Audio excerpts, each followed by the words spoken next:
So why? Why did you become a fiction coach? Like you wanted to be an author for Very many, long many time. years. As Selina and I have known each other for a long time. Why suddenly not divert, but add to and become a fiction coach as well? Yeah, I think for me I was frustrated with getting a lot of conflicting advice from many different things, different people, different teachers. I would write and I would get, "Oh, you're not showing enough, you're telling too much," but then there would be no explanation of, "Well, what does that mean? Like, how do I apply this knowledge?" And developmental editors are fantastic and worth their weight in gold. However, they go through the manuscript and they give it back to you, and then you're kinda left to figure it out on your own. And I was alone, and at that time, I hadn't got a community of writers around me, so I didn't have the beta readers that I needed to help me that maybe knew what they were talking about from that perspective.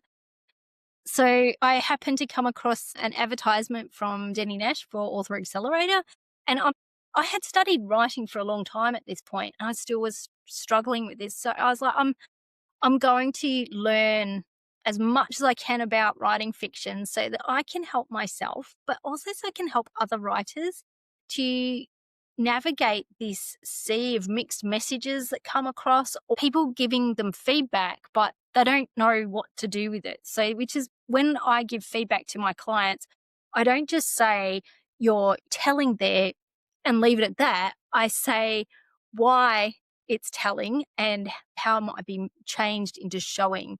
So thinking about the visceral responses and what is the emotion that's being implied on the page rather than saying they were angry. Are their fingers curling? Are they clenching their teeth? Are they feeling that rise inside of them that's a visceral response? So I'm asking people to go much deeper. Mm. And I did that because I was so confused. And at one point I thought, I can't do this anymore. I'm going to give up.